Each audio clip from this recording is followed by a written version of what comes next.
এজন্য শুধুমাত্র মুখে ভালোবাসি বললেই হবে না। নবীজিকে নিয়ে আরেকবার গালি দেবে আসাদ নূরের মতন কুখ্যাত সন্ত্রাসীরা। এদেশের তাওহীদি জনতা চুপ করে বসে থাকবে না। কথা বলেন ঠিক কিনা? প্রয়োজন হলে নবীজির জন্য জীবন দিতে, রক্ত দিতে প্রস্তুত আছে কিনা আমরা? আল্লাহ কবুল করুন, বলেন আমিন। নবীজি হচ্ছে আমাদের ঈমান, নবীজি হচ্ছে আমাদের আদর্শ, আমাদের চরিত্র, ঠিক কিনা বলেন? কোন মানুষ যদি নবীর আদর্শ গ্রহণ করে ইনশাআল্লাহ বিপদগামী কোনোদিন হবে না, তার ঠিকানা সরাসরি জান্নাত। সকলেই জানেন এই রবিউল আউয়াল মাসে আমাদের আখিরি জামানার নবী, বিশ্ব নবী, প্রিয় নবী মুহাম্মদুর রাসূলুল্লাহ সাল্লাল্লাহু আলাইহি ওয়াসাল্লাম পৃথিবীতে আগমন করেছেন, ঠিক কিনা? এজন্য আপনারা খুশি না বেজার? রাসূলকে পেয়ে মক্কার গাছপালা, পশু পাখি, এমনকি মক্কা মদিনার বড় বড় পাহাড় পর্যন্ত রাসূলকে পেয়ে খুশি ছিল। আর আমরা তো মানুষ, আমরা তো তার চাইতেও বেশি খুশি হওয়ার দরকার, ঠিক কিনা? কর আল্লাহ রাব্বুল আলামিন নবীজির ব্যাপারে বলছেন, ওয়া ইন্নাকা লাআলা খুলুকিন আযীম। আল্লাহু আকবার। আল্লাহ পাক বলছেন সুবহান, আদর্শ দিয়ে নবীজিকে আমি পৃথিবীতে প্রেরণ করেছি। জোরে বলে সুবহানাল্লাহ। নবীজির আদর্শ কেমন? সুমহান আদর্শ, যার আদর্শ বর্ণনা করে আপনাদের সামনে বোঝানো এত সহজ নয়, শেষ করা সম্ভব নয়।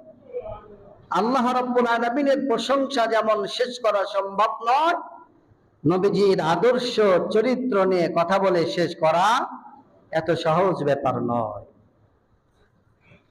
আপনারা জানেন কাবাঘর যখন ধ্বংস করে আব্রাহা, এই কাবাঘর ধ্বংসের প্রায় 50 কি 55 দিন পরে রাসূল করিম সাল্লাল্লাহু আলাইহি ওয়াসাল্লাম পৃথিবীতে আগমন করেন।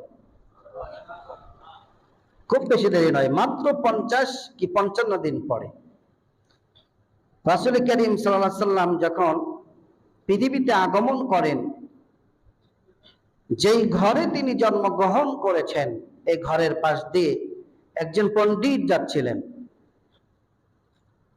পণ্ডিত বললে পূর্বের অনেক পাদ্রী ছিল, তারা খুবই জ্ঞানী ছিল। এমন একজন পণ্ডিত, উনি লক্ষ্য করে দেখলেন কি ব্যাপার, সমস্ত গাছের ডালগুলো, আকাশের তারাগুলো এই ঘরের দিকে মনে হচ্ছে ঝুঁকে আছে, নুয়ে আছে, ব্যাপার কি? পণ্ডিত ঘরের মধ্যে গেলেন। ঘরের মধ্যে গিয়ে দেখে একটি ছোট্ট বাচ্চার জন্মগ্রহণ হয়েছে। সেই ঘর থেকে সুঘ্রাণ বের হতেছে। অনেক মানুষ বাচ্চাকে দেখার জন্য ভেতরে দাঁড়িয়ে আছে।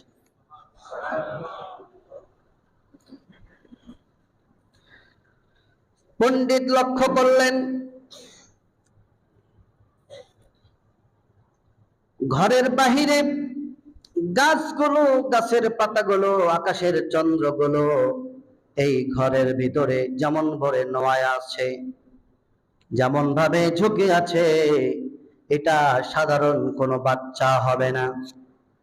পণ্ডিত নবী করিম সাল্লাল্লাহু আলাইহি সাল্লামের ঘাড়ের মাঝখান বরাবর, রাসূলের ঘাড় মোবারকের মাঝে কবুতরের ডিমের মতো ছোট্ট একটা খতমে নবুয়তের একখানা মোহর আছে। বলি সুবহানাল্লাহ। এই খতমে নবুয়তের মোহর দেখে পণ্ডিত সঙ্গে সঙ্গে জ্ঞান হারায়া ঘরের মধ্যে পড়ে গেলেন। কিছুক্ষণ পরে জ্ঞান ফিরে এলো। পণ্ডিত বলছেন, ইনি দুনিয়াতে সাধারণ কোনো মানুষ নয়। আমরা যেই যুবকের, যেই সন্তানের অপেক্ষা করছিলাম, ইনি হলো সেই আখির জামানার নবী, বিশ্ব নবী মুহাম্মদুর রাসূলুল্লাহ সাল্লাল্লাহু আলাইহি ওয়াসাল্লাম। জোরে জোরে বলি সুবহানাল্লাহ। আখির জামানার নবী জন্মগ্রহণ করেছেন যে ঘর থেকে মেশকে আম্বরের সুঘ্রাণ বের হতেছে। সুবহানাল্লাহ। আমার প্রিয় মুসলমান ভাইয়েরা, শুধু তাই নয়, নবীজি যখন জন্মগ্রহণ করেন, নবীজি সাধারণভাবে কোনো মানুষের মতো জন্মগ্রহণ হয় নাই। আমরা যখন পৃথিবীতে এসেছিলাম, মায়ের নাভির সাথে আমাদের একটা নাভির সংযুক্ত ছিল, কিন্তু নবীজির মায়ের নাভির সঙ্গে কোনো সংযুক্ত ছিল না। আল্লাহ রাব্বুল আলামিন মায়ের গর্ভ থেকে নাভি কেটে একেবারে খতনা সহকারে আল্লাহ রাব্বুল আলামিন দুনিয়াতে প্রেরণ করেছে। দুনিয়াতে নবীজির খতনা হয় নাই, মায়ের গর্ভ থেকে আল্লাহ পাক খতনা করে আখিরে জামানার নবী, বিশ্ব নবী মুহাম্মদুর রাসূলুল্লাহ সাল্লাল্লাহু আলাইহি ওয়াসাল্লামকে দুনিয়ায় প্রেরণ করেছে। বলে সুবহানাল্লাহ। নবীজি শুধুমাত্র দুনিয়াতে আসলেন, আসার পরে আমাদের মতন চিৎকার করে কান্না শুরু করেন নাই। নবীজি দুনিয়াতে পড়ার সঙ্গে সঙ্গে সিজদায় পড়ে গেছে। আল্লাহু আকবার। মায়ের গর্ভ থেকে পড়েই সিজদা। সিজদায় পড়ে কি যেন পড়তেছে। কিছুক্ষণ পরে সিজদা থেকে আমরা তাশাহুদের সুরতে যেমন করে নামাজের সুরতে বসি, রাসূল করিম সাল্লাল্লাহু আলাইহি ওয়াসাল্লাম এরকম করে সুন্দর করে বসে গেলেন। হাতের শাহাদত আঙ্গুলে দিয়া কি যেন আকাশের দিকে হাত নড়ায় আর কি যেন বলতেছে। মা আমেনা ডাক দিয়া বলে, যখন হাতটা ইশারা করে আকাশের দিকে উঠিয়েছে, আমি লক্ষ্য করে দেখলাম এই হাতের মধ্য থেকে মনে হতেছে এমন একটা আলোকিত নূর বের হতেছে। আমি মক্কায় বসে পারস্যের বড় বড় রাজপ্রাসাদ গুলো আমি দেখতে পেতেছিলাম। আম্মা জান বলতেছেন, মা আমিনা বলছেন যে এত আলোকিত আমি দেখতে পাচ্ছি, রাজপ্রাসাদ গুলো স্পষ্ট দেখা যেতেছে। সুবহানাল্লাহ। নবীজি গর্ভে আসার পরে বাবা ইন্তেকাল করেছেন। বিধবা নারী সুগন্ধ ব্যবহার করা তখনকার সময়ে জায়েজ ছিল না। সমাজের একটা প্রথা ছিল বিধবা নারী সুগন্ধি ব্যবহার করবে না। কিন্তু মামিনার ঘরের পাশ দিয়ে যদি কোনো মানুষ যেত, ঘর থেকে সুঘ্রাণ বের হতো। আল্লাহু আকবার বলেন। মক্কার কিছু নারীরা নবীজির দাদা আব্দুল মুত্তালিবের কাছে চলে গেছে, ডাক দিয়া বলতেছেন, আপনার ছেলে মারা গেছে, আপনার পুত্রবধূ বিধবা, কিন্তু এমন সুন্দর সুঘ্রাণ ব্যবহার করে, এইটা তো আসলে ঠিক নয়। বিধবা নারীরা তো সুগন্ধ ব্যবহার করতে পারে না। আব্দুল মুত্তালিব চলে আসলেন মামিনার কাছে। মা, সমাজের কিছু নারীরা তোমার ব্যাপারে এমন কথা বলতেছে, তুমি কোথায় পেয়েছ এমন সুঘ্রাণ যুক্ত সুঘ্রাণ? মা আমেনা ডাক দিয়ে বলতেছে, আব্বা জান, আমি তো কোনো সুঘ্রাণ ব্যবহার করি না। আমার গর্ভে যখন সন্তান এসেছে তখন থেকে আমার শরীরের লোম কোনায় কোনায় যখন কোন ধরনের ঘাম প্রবাহিত হয়, ঘাম যখন বের হয়, তখনই আমার ঘরটা এমন সুন্দর সুঘ্রাণে ভরে যায়। দুনিয়ার কোন সুঘ্রাণ আমি শুনতে সুঘ্রাণ পাই নাই। বলি সুবহানাল্লাহ। দুনিয়াতে এমন কোন সুঘ্রাণ আমি পাই নাই। আমি তো সুঘ্রাণ ব্যবহার করি নাই, কোন সেন্ট পারফিউম আতর আমি ব্যবহার করি নাই, কিন্তু আমার ঘরের মধ্যে সুঘ্রাণ পাওয়া যায়। মা আমিনা গোসল করে ঘর থেকে বের হওয়ার পরে আব্দুল মুত্তালিব চলে গেছেন গোসলের জন্য। গিয়ে দেখে গোসলখানায় সুঘ্রাণ যুক্ত। সুবহানাল্লাহ। এমন সুঘ্রাণ বের হতেছে, মক্কার আশেপাশের সমস্ত জায়গায় এই ঘটনাটা পৌঁছে গিয়েছে। আমার মুসলমান ভাইরা, দুনিয়াতে সাধারণ নারীর মতো গর্ভে যখন সন্তান আসে, অস্বাভাবিকভাবে তাদের পেটগুলো আস্তে আস্তে বড় হয়, কিন্তু আমার নবীর মায়ের পেট কখনো দেখা যেত না। মানুষ বুঝতেই পারত না এই পেটের মধ্যে কোনো সন্তান আছে। শুধু তাই নয়, আমিনা বলতেছেন, আমি যখন বাড়ি থেকে বের হতাম, কূপ থেকে সবাই পানি ওঠাতো, আমারও পানির প্রয়োজন ছিল।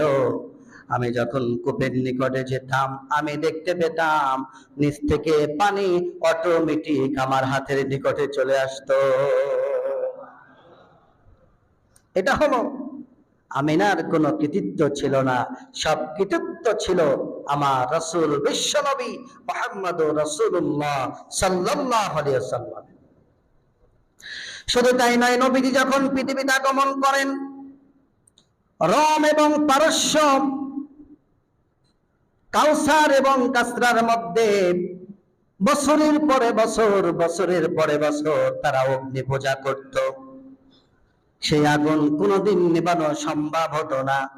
নবীজি যখন দুনিয়াতে আগমন করলেন, এক সেকেন্ড দেরি হয় নাই, সঙ্গে সঙ্গে হাজার বছরকার সেই আগুন এক মিনিটের মধ্যে নিভে ঠান্ডা হয়ে গিয়েছে।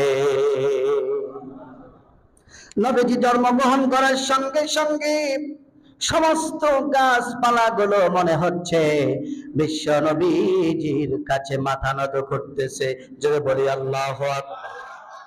আমার নবীজির এত সম্মান, এত মর্যাদা, এত চরিত্র দিয়া, আদর্শ দিয়া আল্লাহ রাব্বুল আলামিন দুনিয়াতে প্রেরণ করেছে। সুবহানাল্লাহ। সেই নবীর জন্মের মাস হচ্ছে এটা, আগমনের মাস হচ্ছে রবিউল আউয়াল। প্রিয় ভাইরা, নবীজির সিরাত নিয়ে কথা বললে বছর পার হবে, শেষ হবে না, ঠিক কিনা কর? এই জন্য ধারাবাহিক ভাবে নবীজির সিরাত থেকে, জন্ম থেকে শুরু করে একেবারে মৃত্যু পর্যন্ত এর মধ্যে যা কিছু ঘটেছে সম্পূর্ণ বিষয় নিয়ে প্রতি জুমায় আলোচনা হবে ইনশাআল্লাহ। তবে আমরা প্রতি বছরের ন্যায় একটা দিন সিরাত মাহফিল, মিলাদ মাহফিল করে থাকি। রাসূলের জন্ম বৃত্তান্ত নিয়ে আমরা আলোচনা করে থাকি। 12ই রবিউল আউয়াল যে দিনটা, এবছরে আমাদের হবে ইনশাআল্লাহ আগামী সোমবার। আগামী সোমবার সরকারিভাবে ঘোষণা হয়েছে। সোমবারে মাগরিব থেকে শুরু করে রাত 10টা 11টা পর্যন্ত যতক্ষণ চালানো যায়, যতক্ষণ আপনারা থাকেন, যে পর্যন্ত আলোচনা হবে, আবার পরের জুমায় সেখান থেকে শুরু হবে। এজন্য আপনারা জুমা কামাই দিবেন না, আশা করা যায় জুমাটা এখানে এসে পড়ার চেষ্টা করবেন। রাসূলের জীবনী নিয়ে আর রাহিকুল মাখতুম বা সিরাত ইবনে হিসাম আল বিদায়া ওয়ান নিহায়া থেকে আমরা আলোচনা করে থাকবো ইনশাআল্লাহ। প্রিয় মুসলমান ভাইরা, রাসূল করিম সাল্লাল্লাহু আলাইহি ওয়াসাল্লাম এসেছিলেন এমন একটা সময়ে, জাহিলিয়ার সমাজ, যেখানে নিয়ম নীতি বলতে কিছুই ছিল না, সব ছিল অনিয়ম। আল্লাহর কোনো বিধান জারি ছিল না, সব ছিল মানব রচিত, মানুষের তৈরি করা বিধান দিয়ে পরিপূর্ণ ছিল। নবীজি আসলেন, সঙ্গে আনলেন মুজিজাল কোরআন।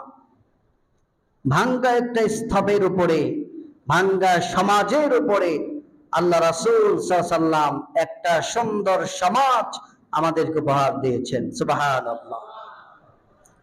এজন্য নবীজি আসার কারণে আমরা যেমন খুশি, আবার নবীজির দুশমন কিছু আছে, তারা কিন্তু খুশি না। কথা বলেন ঠিক কিনা? যদি খুশি হইতো তারা নবীজিকে গালি দিয়েছে, নবীজিকে কুকুরের বাচ্চা বলে গালি দিয়েছে। এদেশের কিছু ধর্মপ্রাণ মুসলমানরা, মাদ্রাসার তলবে আলেমরা রাজপথে দাঁড়িয়ে মিছিল করতেছে, আমার নবীকে কেন গালি দেওয়া হলো এর বিচার চাই।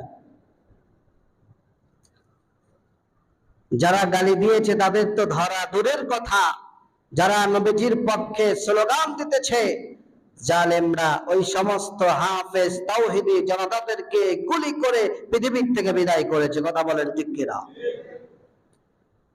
এজন্য শুধুমাত্র মুখে ভালোবাসি বললেই হবে না।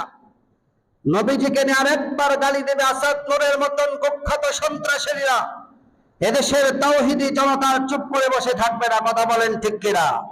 প্রয়োজন হলে নবীজির জন্য জীবন দিতে, রক্ত দিতে প্রস্তুত আছে কিনা আমরা? আল্লাহ কবুল করুন, বলেন আমিন। নবীজি হচ্ছে আমাদের ঈমান, নবীজি হচ্ছে আমাদের আদর্শ, আমাদের চরিত্র, ঠিক কিনা বলেন? কোন মানুষ যদি নবীর আদর্শ গ্রহণ করে ইনশাআল্লাহ বিপদগামী কোনোদিন হবে না, তার ঠিকানা সরাসরি জান্নাত।